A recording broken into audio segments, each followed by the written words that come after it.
네, 여러분 안녕하세요. 감동과 임팩트 화학의 마스터키 기상호입니다. 네, 그렇습니다. 여러분 6월 모의평가가 이제 끝났어요. 6월 모의평가가 하는 의미는 어떤 의미일까요?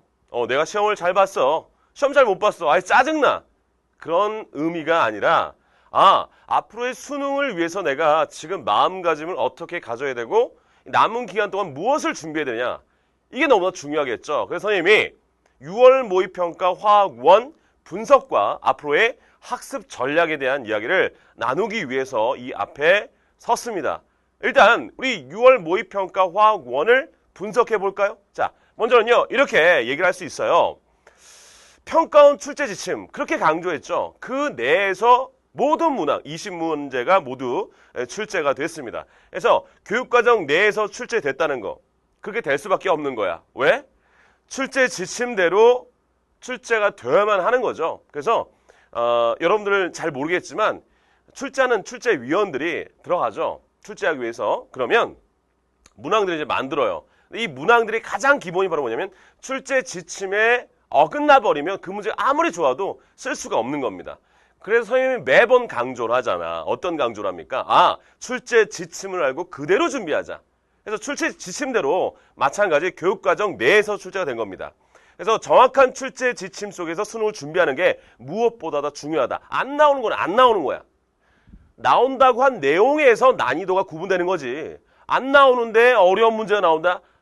그렇지 않습니다. 무슨 말인지 알겠죠? 출제 지침을 정확하게 알고 있어야 되겠다. 그래서 이번 모의평가 또한 평가원 출제 지침을 정확하게 나름대로 정확하게 지키려는 노력 있었다. 그 다음에 이제 난이도가 쉬웠어요. 자, 좋은 부분도 있습니다. 긍정적인 부분도 있는데 상당히 선생님 부담스럽기도 해요. 왜냐하면 학생들이 나 시험 잘 봤어. 나 47점이야. 나 40점대 맞아본 적이 없는데 뭐 좀만 하면 되겠지. 대충 하면 되겠지.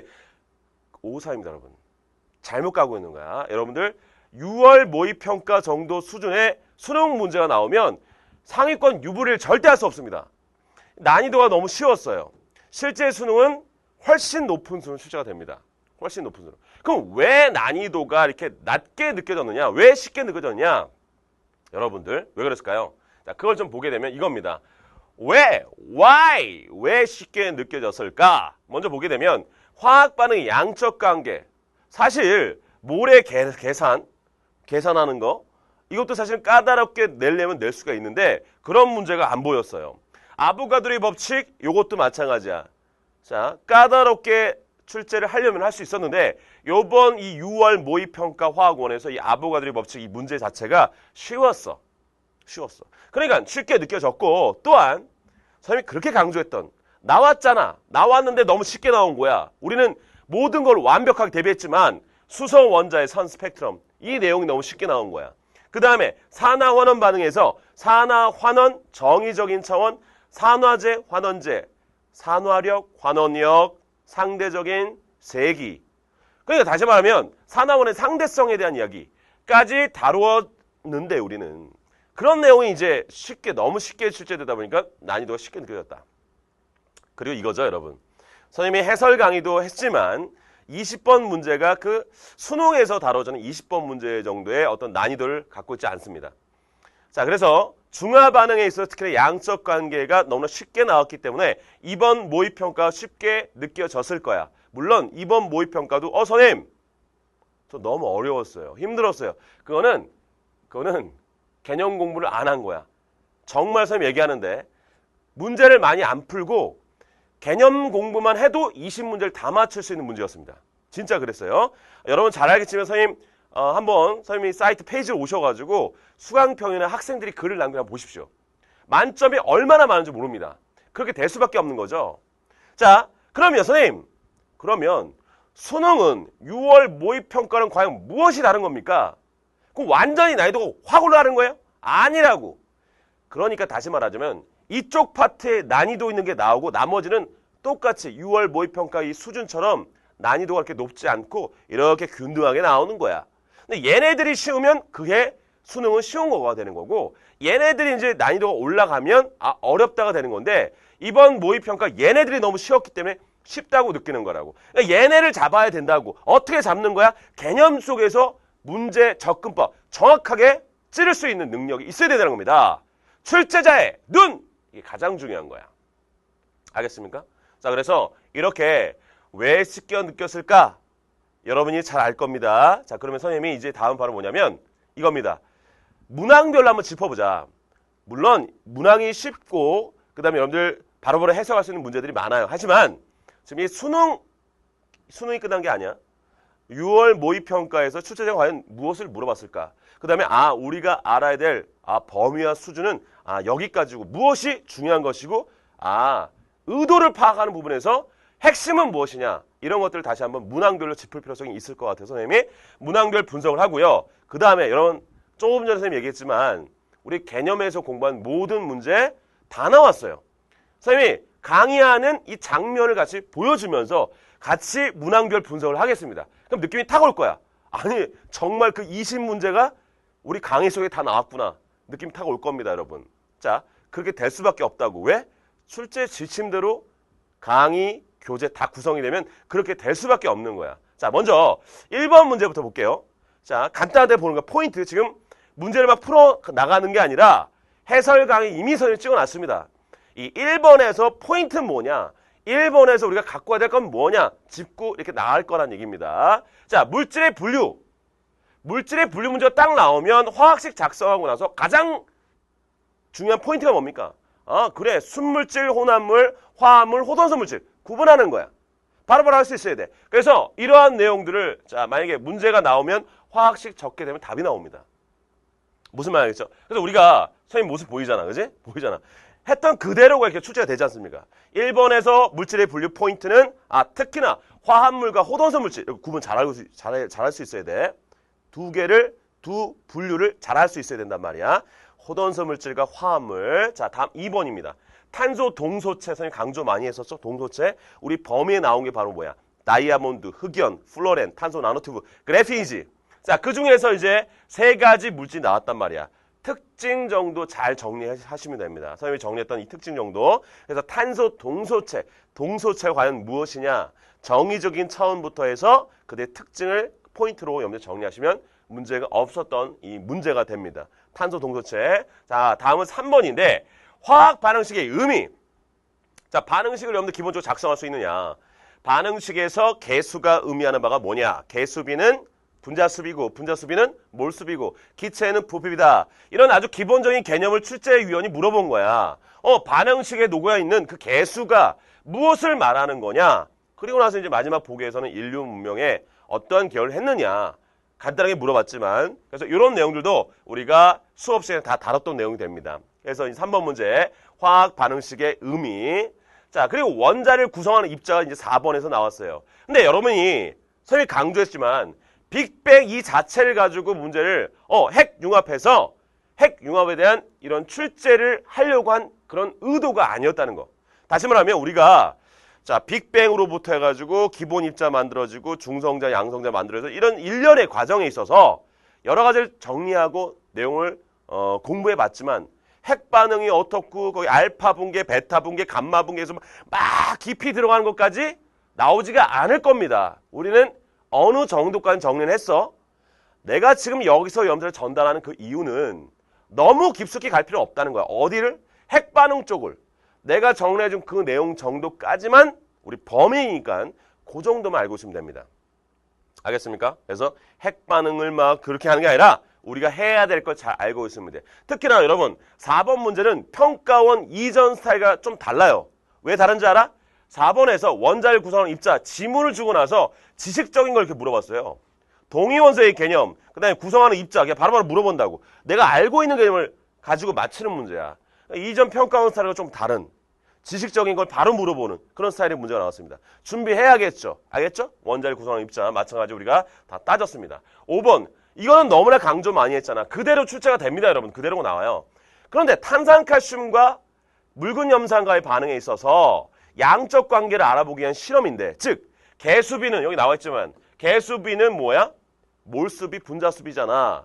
그래서 이 실험 내용이 너무 중요한데 이 실험 내용에서 그냥 반응식 자체를 주고 나서 해석하는 게 나왔기 때문에 문제가 굉장히 쉽게 느껴진 겁니다.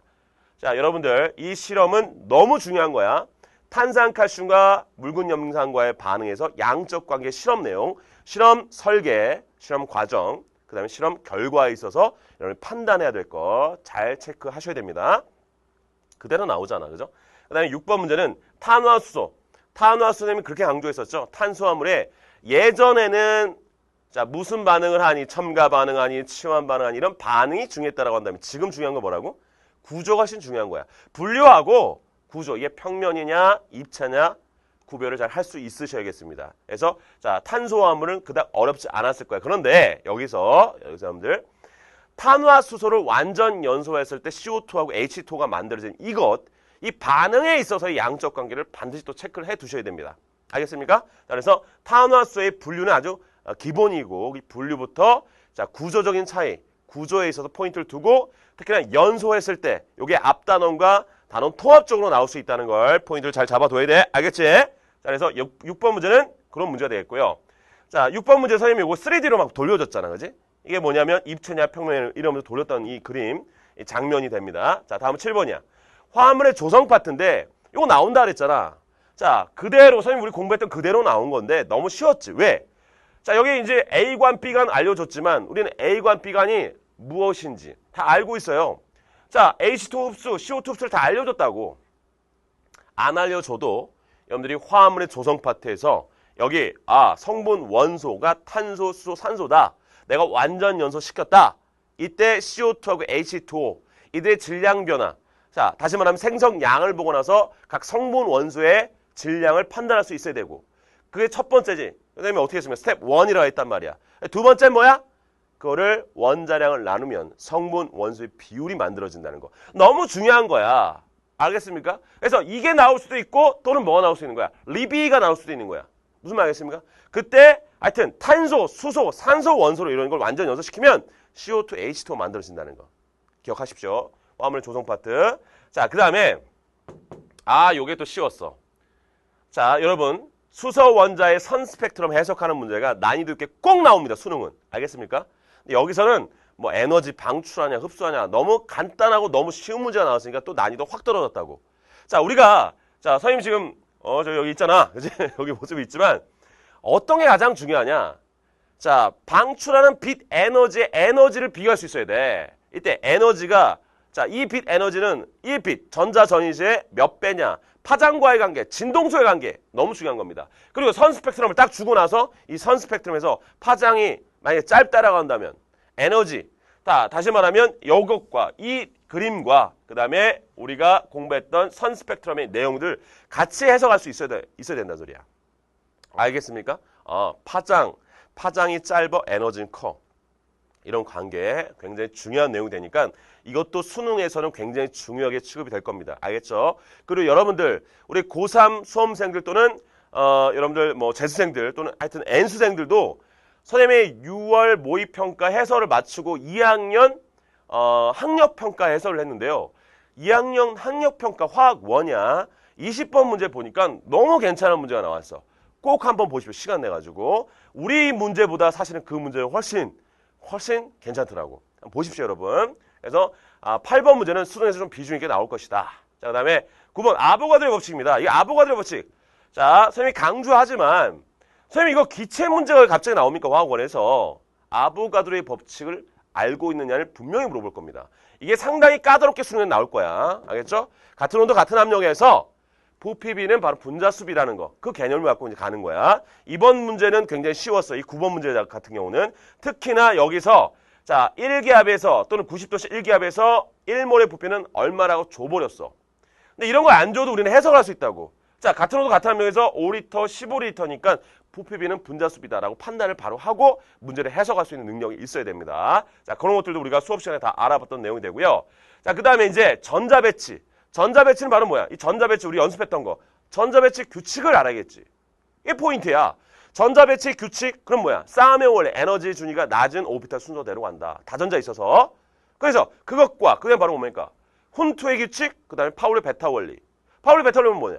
한 오비탈의 최대 수용 전자수 두 개다. 왜 그렇습니까? 전자의 스핀 방향이 다르기 때문에. 그죠? 그 다음에 훈투의 규칙은 홀 전자가 최대로 들어간다. 같은 오비탈의 전자가 들어갈 때. 그와 맞게 해서 전자 배치를 할 수 있어야 돼. 우리 연습한 것처럼. 그래서 선생님 우리 그대로 연습했잖아. 오비탈 수는 어떻게 되냐, 홀 전자 수는 어떻게 되냐, 원자까지는 몇 개냐. 그대로 똑같이 물어보잖아. 그냥 나오는 거야, 이런 내용들이. 그래서 이런 내용들은 수능에서 비슷하게, 난이도도 비슷하게 출제될 수 있는 그런 문제가 되겠습니다. 10번 문제 같은 경우는. 그다음에 11번 문제, 원자 반증과 이온 반증. 잘 봐봐. 선생님이 그랬죠. 등전자 이거 꼭 나올 거라고. 그냥 나왔잖아. 우리 했던 그대로가 그냥 나오잖아. 그러니까 이거 우리 개념 공부하면 이거 뭐야? 몇 초 만에 푸는 거지? 5초? 풀 수 있는 거죠. 등전자 이온을 반드시 체크해둬야 돼. 2, 3주기 원소에 있어서 등전자 이온, 3, 4주기 원소에 있어서 등전자 이온을 반드시 여러분들 체크하셔야 됩니다. 그래서 이온 반지름, 원자 반지름, 금속과 비금속 비교할 수 있어야 되고, 이거 꼭 한 문제 출제될 거야. 꼭 기억해야 돼. 자, 이런 내용들 정리를 자 해두셔야 되고요. 그 다음에 순차적 이온화 에너지. 자, 우리 주기적 성질에서 뭐가 있어서? 이온화 에너지. 그 다음에 뭐 전자 친화도도 이제 언급이 됐었고, 전기 음성도도 있었고, 원자 반지름 뭐 이런 내용이 있었죠. 여기서 특히나 강조되는 게 바로 뭐냐면 조금 전에 있던 11번에서 선생님이 얘기했던 이온 반지름, 원자 반지름, 이온 반지름 개념. 그 다음에 바로 뭐냐면 이온화 에너지야. 이게 시험 문제 가장 많이 나온단 말이야. 그럼 이 둘 중에서 가장 또 둘 중에서 훨씬 중요한 게 뭐냐? 둘 다 중요한데 그 중에서 꼽자면 아까 얘기했던 등전자 이온 관계고, 그 다음에 순차적 이온화 에너지야. 전자 친화도는 주기성이 예외적인 경향이 많기 때문에 우리가 굳이 전자 친화도를 주기적 성질로 가져갈 필요는 없다 그랬죠. 하지만 거기 포인트는 또 있었어. 우리 개념식에 정리했지만. 순차적 이온화 에너지. 자, 우리가 공부했던 거 껍질이 바뀌게 되면 순차적 이온화 에너지에 있어서 우리가 판단할 수 있는 건 뭐냐? 원자과 전자 수를 판단할 수 있다. 껍질 수가 달라지면 점프가 일어나니까, 이온화 에너지 커지니까 그것을 이렇게 자료로 제시한 거야. 그러니까 뭐지라고 싶지만 들여다보면 우리가 배웠던 그 내용 그대로가 되겠구나. 순차적 이온화 에너지에서 포인트는 이거구나. 잡아낼 수 있어야 됩니다. 알겠죠? 이것도 수능에서 중요하게 다룰 수 있는 소재니까 체크해 두셔야 되고. 자, 그 다음에 선생님이 그랬지? 자, 분자 모양, 특히나 필수는 2주기 원소화물의 분자 모양을 알고 있어야 돼. 그대로 결합 각도를 물어보잖아. 결합 각도를 물어보면 우리가 2주기 원소가 중심 원자인 경우에서 따졌던 각도 있죠? 그 각도 위주로 여러분들 정리를 하시면 되는 거야. 선생님이 얘기했지만 각도는 예외적인 게 너무 많아. 그래서 만약에 각도를 물어봤어. 그러면 예외적인 거 절대 안 나온다는 거야. 우리들이 알고 있는 것만 나올 수밖에 없어. 각도는. 그럼 내가 정리해준 특히나 이와 같이 지금 봐봐. 자, 눈빛 봐. 이 눈빛 봐. 쟤네 눈감 지금 보고 있잖아. 누구야? 이거 보고 있는데 선생님의 얘기한 각도만 나올 겁니다. 그러니까 그걸 잘 체크를 해둬야 돼. 왜 그러냐면 여러분이 각도가 다양한 거 왜 그러냐면 대학에 가시면 일반항을 이제 공부하게 되면 이 오비탈이 혼성되어 있다면 혼성 오비탈을 공부해야 특히나 각도를 정확하게 얘기할 수 있어. 나름. 알겠습니까? 그래서 S 오비탈의 캐릭터나 P 오비탈의 캐릭터 얘들이 얼마만큼 비율이 되냐에 따라서 각도가 천지 차이거든. 그래서 우리 고등학교 화학 1에서 나오는 각도는 예외적인 게 절대 나올 수 없는 거야. 알겠죠? 그래서 선생님이 정리했던 내용들 잘 체크를 하시면 됩니다. 자, 그 다음에 주기적 성질에서 전기음성도. 전기음성도의 주기적 성질 굉장히 쉽게 나왔어요. 그래서 특히나 대빵 플로링만큼은 기억을 해줘라. 주기적 성질 기억하고 있어야 돼. 자, 그 다음에 15번 같은 경우 산과 염기의 정의. 잘 봐봐. 선생님이 그랬지. 산, 염기 정의를 막 외우려 하지 말고 이런 정의가 왜 나올 수밖에 없는지. 아레니우스 정의는 뭐고, 브랜세드 로우리 정의는 뭐고, 루이스 정의는 뭐고, 왜 나왔는지 정확하게 알고 있어야 됩니다. 자, 그러니까 관계식에서 나온 정의가 바로 뭐야? 브랜세드 로우리와 루이스 정의입니다. 그 왜 나왔는지를 알고 이 문제 풀어야 돼. 실질적으로 그걸 잘 몰라도 답은 맞힐 수 있어. 하지만 이걸 조금 변형시켜가지고 여러분들한테 만약에 딱 하고 제시를 하면, 만약에 제시하면 봐봐. 만약에 이게 나와 있어. 봐봐. 자, 이렇게 이런 반응식 썼다 치자. NH4 플러스가 이렇게 있고 그 다음에 OH 마이너스 이거야. 이렇게 썼어. 그럼 얘는 물에 녹아서 OH 마이너스를 내놓네. 아레니우스 염기다. 맞아 틀려? 그거 봐. 맞았어? 틀린 학생들이 많았을 거란 말이야. 왜? 그냥 외웠거든. 야, 아레니우스 염기 말에 물에 녹아서 OH만 그게 먼저가 아니라 이 아레니우스의 아레니우스의 산과 염기의 기준은 먼저 포인트 뭐냐? 화학식에 반드시 OH- 염기는, 그 다음에 산은 H+, 다시 말하면 수소가 있어야 되고 염기에는 OH, 이놈들이 있어야 되는 거야. 포함되어 있어야 돼. 왜냐면 그렇게 갖고 있는 물질이 기준이야. 다시 말하면 H+를 갖고 있느냐, OH- 갖고 있느냐, 포함된 물질이 기준이었기 때문에 물에 녹아서 OH- 내놓을지라도 얘는 아레니우스 염기가 될 수 없는 겁니다. OH- 없기 때문인 거야. 화학식에 표현되지 않으면 아니란 말이야. 그래서 여러분들이 정의적인 차원을 정확히 알고 왜 나왔는지. 그러니까 이거는 아레니우스 정의를 설명할 수 없으니까 이렇게 관계식에서 브랜세드 롤이 염기로 설명할 수 있는 거죠. 이게 포인트를 잡는 거야. 알겠지? 그래서 산과 염기 정의. 지금 여기 안 나왔지만 여러분 루이스 정의도 반드시 기억해야 돼. 왜? 루이스 정의도 출제 지침에 나와 있고 그 다음에 2024 예비평가에서 다뤄졌기 때문에 루이스 정의까지 여러분들이 할 수 있어야 됩니다. 알겠죠? 자, 그래서 15번은 이와 같이 정의적인 차원이 나왔는데 자, 판단을 좀 해둬야겠다. 16번, 자, 결합의 극성과 분자의 극성. 자, 무조건 극성 공유결합이라고 해서 극성 분자는 아니어서, 그지? 자, 분자의 극성은 쌍극자 모멘트 합으로 우리가 판단을 했었잖아요. 그죠? 다원자 분자 같은 경우 특히나. 그래서, 뭐, 여기 나와 있는 CO2하고 3플루오린과 붕소 같은 경우인데, 자, 그리고, 선생님이 얘기했지만, 중심 원자가 옥텟을 만족하지 않는다 그러면 무조건 얘는 기억을 해야 된단 말이에요. 화학원에서. 세 가지. 누구야? 수소와 베릴륨. 3플루오린화 붕소. 그 다음에 H3PO4. 이거만큼 여러분들 기억을 꼭 하고 있어야 된다 그랬죠? 중심 원자, 인, 붕소, 베릴륨. 얘들 다 옥텟을 만족하지 않아. 알겠습니까? 특히 얘는 뭐라 하냐? 확장된 옥텟 또는 확장된 옥텟 규칙이라는 거야. 확장된 옥텟 규칙은 규칙. 옥텟 규칙을 만족한다는 소리가 아니라 만족하지 않아서 불려진 이름이 확장되었다라는 그 이름이 확장된 옥텟 규칙이란 말이야. 알겠습니까? 그래서 16번은 그런 내용들 판단을 잘 해주시면 되고 17번. 자, 이게 너무 쉬웠다는 얘기야. 여러분 2011년으로 저는 기억이 됩니다. 6월 모의평가와 9월 모의평가에서 금속의 반응, 금속의 산화하는 반응이 너무 쉽게 나왔어. 많은 학생들이 이거 원래 좀 이게 좀 난이도가 있게 나왔던 요즘 파트인데 왜 이렇게 쉬울까? 수능에서는 난이도 있게 나왔어요. 여러분 6월 모의평가에 쉽게 나왔다고 이렇게 쉽게 보면 안 되는 거야. 얘는 이렇게 나왔지만 우리가 양적 관계, 금속의 산화원원에서 양적 관계 여러분들 판단했죠? 거기서 난이도 있는 것까지 다 다뤄야 됩니다. 즉 밀도는 어떻게 되고 그 다음에 수행에 존재하는 이온수. 자, 자료가 이와 같이 그림 자료가 아니라 그래프 자료 나왔을 때 정확하게 양적 관계를 판단할 수 있어야 된다는 거야. 양이온의 전체 이온수가 얼마 줄었다 또는 양이온수가 얼마 줄었다. 그럼 얘는 전하량이 녹아넘는 몇가 양이온이냐. 여러 가지 여러분들 판단할 수 있어야 됩니다. 양적 관계 알겠지? 그래서 이게 쉬웠기 때문에 이번 시험에도 쉬운 거야. 꼭 얘는 준비를 해야 돼. 나올 수 있는 걸 완벽하게 하는 거야. 나오지 않는데 범위에 없는 걸 쓸데없이 공부하는 게 아니라 알겠습니까? 이런 걸 이제 집중적으로 하는 거야. 그 다음에 여기도 마찬가지입니다. 여러분 보세요. 자, 우리가 수업 시간에 한 내용이야. 수업 시간에 한 내용. 그 다음에 우리가 18번 문제를 보게 되면 이 내용 똑같죠? 보세요. 똑같단 말이야. 다뤘던 내용은 그냥 나오니까 학생들이 지금 난리가 난 거지. 그치? 사실은. 수업 시간에 그대로 했던 그대로 문제가 나왔습니다. 근데 여기는 더 쉽게 나왔어. 그러니까 또 난이도가 쉽게 느껴졌다고. 우리는 뭐까지 했습니까? 산화력까지 비교했잖아. 산화제와 환원제의 상대성 그러면서 산화력까지 비교를 했어. 근데 여기는 그걸 비교하는 게 아니었어. 그걸 비교하면은 좀 난이도가 좀 더 올라갔을 거야. 그죠?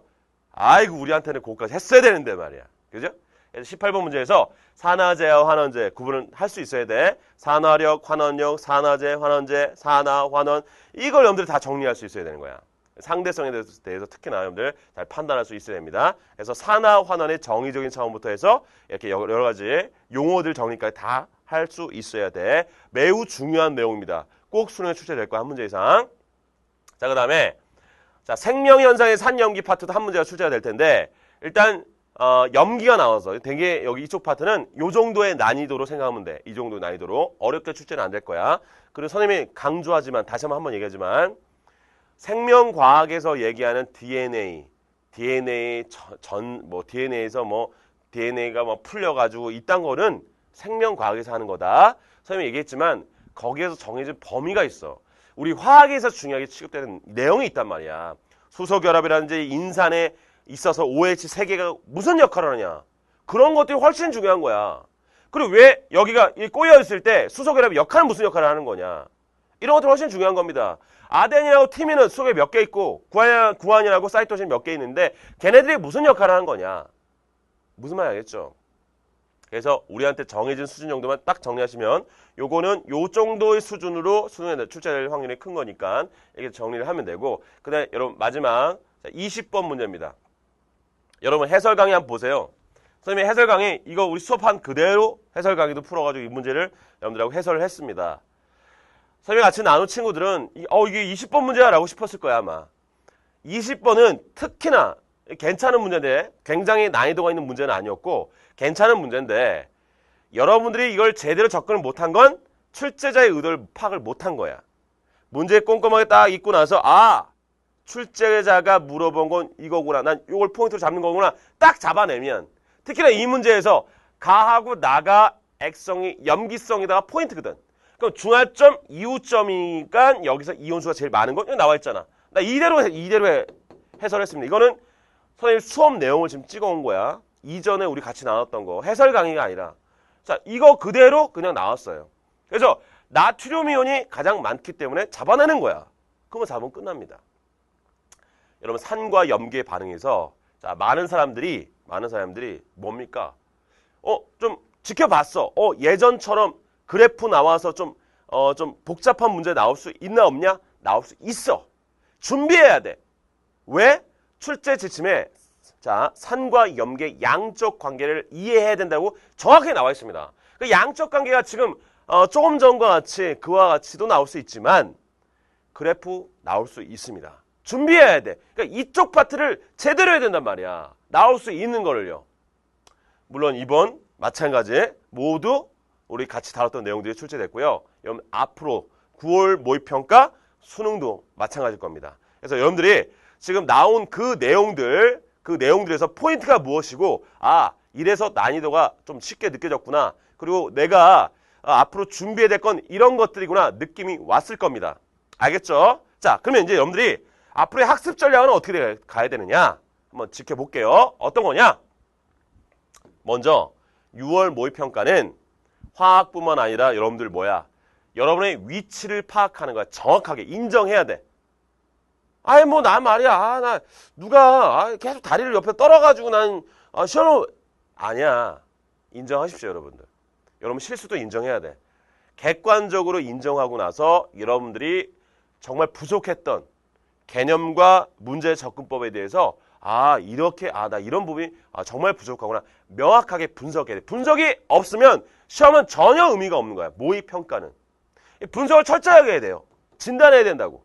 그리고 나서 분석이 되면 어떻게 돼? 그 개념을 지금 시간 괜찮아. 완벽하게 이해하면서 여러분 걸 만들어야 됩니다. 무슨 말인지 알겠습니까? 그래서 부족한 개념에 대한 집중적인 이해와 정리가 필요하다. 그리고 여러분들이 틀린 문제 있잖아. 화학뿐만 아니라 틀린 문제는 반드시 오답 노트를 활용해서 완벽하게 이제 앞으로 풀 수 있어야 돼. 완벽하게. 출제자가 이걸 물어봤어.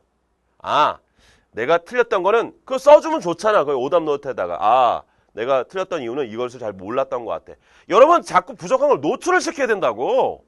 지금 시기는 노출이 되면 될수록 좋은 거야. 수능이 수능까지 이제 수능이 얼마 안 남지도 않았는데 거기서 내가 부족한 부분이 계속 노출되잖아. 그때 빠이나 풀고 있는데 노출되잖아. 그러면 자신감이 뚝뚝뚝뚝 떨어지는 거야. 그냥 그때는.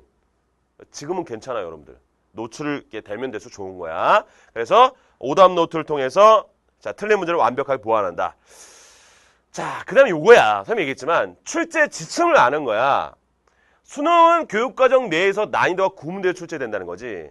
선생님이 얘기했지만 중화 반응의 양적 관계를 이해하라고 출제 지침이 나와 있는데 거기서 난이도 있는 게 분명히 나올 거라고. 훨씬 난이도가 높게 나올 거란 말이야.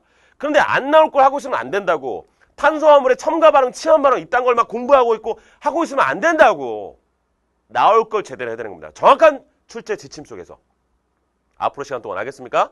자, 그 다음에 출제자의 눈을 가져야 돼. 대표적으로 우리 20번 문제가 그랬지? 20%에서 출제자가 요구한 바가 무엇인지 여러분이 캐치를 했다면 문제가 바로 풀리는 건데 그렇지 않으면 시간도 부족하고 접근도 제대로 못했고 답도 틀릴 수 있다는 얘기야. 그래서 여러분들이 정확한 출제자의 눈을 갖는 건데 그래서 지속적인 단원별 문제풀이를 통해서 출제 의도가 무엇인지 알고 접근하는 이런 훈련이 되어야 됩니다. 여러분들 개념을 선생님과 같이 마무리 지은 친구는 실전 문제를 통해서 출제자의 눈을 계속적으로 갖게 되는 그런 능력이 필요한 거예요. 아, 이 문제에서 출제는 이걸 요구한 거구나. 무슨 말인지 알겠죠? 그런 게 굉장히 지속적으로 이루어져야 된다는 거야. 그래서 그런 작업이 이루어지면서 내 취약한 부분이 노출됐다. 오답 노트로 간다. 완벽 분석한다. 보완한다. 그러면 수능 만점이 나오는 거지. 만점이. 알겠죠? 자, 이렇게 되고요. 그리고 변별력 문항을 완벽하게 대비하자. 변별력 문항은 뭐냐? 선생님이 앞에서 전달했지만 이겁니다. 완벽하게 해도 돼. 특히나 화합물의 조성에 있어서의 실험 설계, 과정, 결과의 해석, 네, 조성 파트에서 네, 성분 원소를 내가 확인하는 실험 내용에 있어서 뭐 두 시험관 또 두 관의 위치를 뭐 바꿔도 되냐 안 되냐 뭐 이런 내용들. 그 다음에 자 실험 설계적인 부분에서 또는 실험 과정에 있어서 특히나 립이 있어서 산화구리 역할은 뭐냐 뭐 이런 내용들 있죠. 그러니까 그 실험 그 자체에서 뽑아낼 수 있는 것까지 완벽하게 다 해놓아야 돼. 그리고 아보가드로의 법칙, 이 양쪽 관계 너무 중요한 거지. 같은 온도 같은 압력일 때 부피비는 분자수비라는 이 개념을 가지고 굉장히 고난도 있는 문제들 나올 수 있습니다. 들여다보면 고난도가 아닌데 딱 보면 헉! 준비가 안 돼 있으면 헉! 놀란단 말이야. 알겠지? 그것도 준비를 잘 좀 해두고 이거 분명히 난이도 꽤 나올 거야. 수소, 원자, 선 스펙트럼에서 전자전이 시에 물론 우리가 개념이 이와 같은 경우는 개념이 정확하면 어떤 문제를 꽈서 안 해도 해석만 제대로 할 수 있으면 돼. 근데 이 해석을 제대로 할 수 있는 능력이 있어야 된다고. 그래서 전자전이 시에 방출된 빛 에너지와 진동수, 파장과의 관계, 그리고 선 스펙트럼이 딱 나왔을 때 특히나 가시광선 영역이 가장 많이 나온다 그랬죠. 가시광선 영역에 보게 되면 선 4개가 나온다 그랬지? 4개? 그럼 4개 나오면 그 선의 의미는 바로 뭐냐? 6566, 4865, 434, 410의 의미는 뭐냐? 그 파장이 이렇게 나왔을 때 해석을 바로 할 수 있어야 됩니다. 알겠죠? 자, 그래서 그런 내용들을 준비하셔야 되고 또 뭐냐? 선생님 얘기했지만 산화환원 반응의 상대성, 특히나 산화력, 환원력 그러면 헷갈려 한단 말이야. 수능 시험장에 가면 더 헷갈려. 왜? 긴장되거든. 헷갈리지 않도록 명확한 개념을 넣어놓고 반복 훈련을 통해서 연습하고 또 연습하고 훈련하면 되는 겁니다. 무슨 말인지 알겠죠? 자, 그 다음에 앞에서 전달했지만 금속의 산화환원 요것도 중요한 거야. 할로젠 원소의 산화환원 반응도 되게 중요한 거야. 완벽하게 해둬야 돼. 나올 수 있는 거를 완벽하게 해두자. 알겠습니까? 자, 그 다음에 중화반응에서 양쪽 관계. 지금 이번 시험도 그래프가 등장하지 않았는데 그래프까지 완벽하게 해두자. 특히나 단위 부피당 이온수를 물어본다면 단위 부피당 수소 이온수 몇 대 몇 물어보면 할 수 있는 거야. 할 수 있어야 됩니다. 그래서 이런 부분을 완벽하게 여러분들 준비하신다고 한다면 그래요. 수능 화학 만점 할 수 있는 겁니다. 알겠습니까? 다시 한번 얘기하지만 우울할 필요 없어. 6월 모평이 끝났다고 인생이 끝난 겁니까? 아니야. 모의평가잖아. 얼마나 다행이야. 수능 성적표도 아니고 우리에게 찬스가 있는 겁니다. 내가 좀 충격을 받아야 돼. 6월은. 그래야 내가 공부를 한단 말이야. 이때 너무 낙관적이면 안 돼. 아, 잘 되겠지 뭐. 난 잘 될 거야. 아니 긍정적인 마인드는 좋은데 열심히 하면서 긍정적인 마인드는 좋은데 그냥 무작정 그냥 아무 생각 없이 긍정적인 마인드는 중요하지 않고 하나도 도움이 안 됩니다. 긍정적인 생각과 마인드는 피나는 훈련과 연습 속에서 내가 2013년으로 돌아가도 이와 같이는 할 수 없을 것 같아. 그만큼 나 열심히 했어. 그러니까 절대로 나는 실패할 수 없어. 성공할 수밖에 없는 거야. 이렇게 해서 긍정적인 마인드가 나와야 됩니다. 여러분, 선생님 늘 그랬지만 끝으로 노력은 절대로 배반하지 않습니다. 내가 인생을 살아보니까 그래요. 오늘도 날씨가 굉장히 무덥습니다, 여러분. 선생님 요즘 강의가 많다 보니까 목이 막 쉬었어, 지금. 그래도 나는 감동과 임팩트 아니야, 그죠? 에너지 불살라야지. 날씨가 굉장히 더운 이 날씨. 수험생들 생각이 납니다. 얼마나 힘들고 짜증나고 어려울까. 쓴맛을 알아야 진정한 단맛을 알 수 있다고 그랬죠. 여러분, 올해 끝내셔야 됩니다. 힘든 여름이지만 이 힘든 여름을 처절하게 정말 쓰디쓰게 보내셔가지고 여러분들이 좋은 결실, 꼭 놀라운 결실 맺을 수 있기를 기원 드리면서 선생님은요, 곧 오픈하게 될 선생님의 실전 문제풀이 강의 기회 되시면 여러분들하고 또 만나도록 하겠습니다. 이 여름 다시 한번 선생님이 갖고 있는 모든 에너지를 불살라서 다시 한번 여러분들과 뜨거운 시간을 만들도록 하겠습니다. 분석 특강 드나 굉장히 수고 많으셨고 여러분들 힘차게 계속적으로 여러분의 모든 걸 태워서 최선의 노력을 다하는 여러분들이 되길 바라겠습니다. 이상으로 분석 특강을 마치겠습니다. 감사합니다.